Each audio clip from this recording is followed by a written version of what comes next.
Que turma que vocês são? Farmácia eletrônica. Eletrônica, né? Quarto DN. Quarto DN? Isso. O seu nome é? Como? Camila Carvalho. Camila. Você também é do grupo? Também. Você é a? Silene. Quem é que vai explicar pra mim como é que funciona isso aí?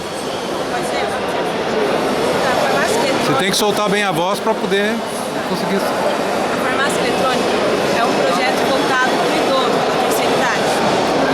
E ela funciona assim, tem 4 gavetas, cada uma a pessoa armazena o remédio da maneira que quiser, a ordem que quiser. Quando a pessoa liga a gaveta, liga a caixa, todas as gavetas se abrem. Aí ela guarda o medicamento, ela guarda e fecha desse botão aqui a gaveta. Programa o horário que deve ser tomado e a gaveta se abre. Ah, entendi. Esse medicamento tinha que ser tomado de 12 em 12 horas. Então aqui quando deu meio-dia, ela aí depois que ela fecha. E aqui no caso, quando for meia-noite, ela vai abrir novamente.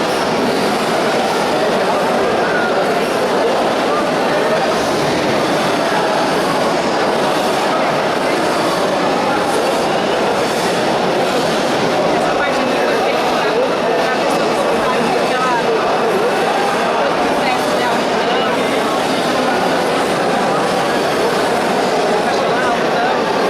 Da hora que der. A hora que der meia-noite, vou Isso. pegar aqui no Vai abrir bolo. novamente. Só mudando o horário, porque se fosse esperar 12 em 12 horas, a gente ia ficar aqui até amanhã, né? Entendi. Então, vou colocar aqui. Então, a hora que deu 24 horas, ela vai abrir? Vai.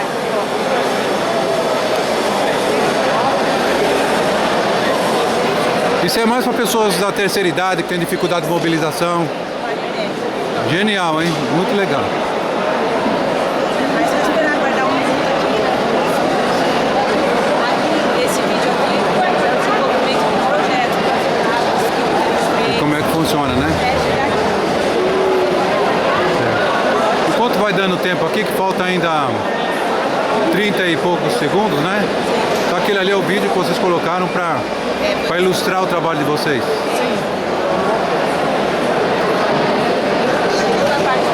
Foi toda a criação. Ah, Soldagem, teste, pintura. Tem a parte do acabamento no acrílico. vocês montando o trabalho, né? Isso, pra montagem. Ah, super bacana. Então, já tá dando a hora aqui? Aqui, ó, vai dar Vamos agora. ficar preparado, vai dar meia-noite, o remedinho vai sair pra fora, Vai né? sair. No horário programado, então, tá aí. sai, a pessoa pega o remédio. Aí a pessoa só vai lá, pega o remedinho, né? Isso, aí chega. Inclusive, isso daí é bom pra não pegar remédio errado, né? Com certeza. Ela pode programar tal hora, a gavetinha que abriu, aquele certo, lá não tem perigo dela ficar preocupada em ficar... Não atrapalha na programação de outro. Muito bem, então. Aqui, ó. Aqui é a nossa lembrança e aqui atrás tem a página do Facebook do nosso projeto. Que lá vai ter esse vídeo, vai ter a entrevista que a gente fez na rua com pessoas idosas, perguntando o que elas achavam do projeto, se elas, né, comprariam ou não, achavam da ideia. Então aqui tem as fotos que a gente vai tirar hoje aqui também. Certo. Vai estar tudo lá hoje à noite. Então, quem quiser pode acessar, tá? É Farmácia Eletrônica 1, no Facebook, hoje à noite já vão estar todas as fotos. Inclusive a gente quer tirar uma foto com o senhor. Ah, legal, eu agradeço. Fico muito grato, então. Obrigadão, viu? Ah, legal. Deixa eu registrar aqui o painelzinho de vocês, o banner. Farmácia Eletrônica, né? Vamos mais tarde. Legal, parabéns aí pelo trabalho de vocês, tá?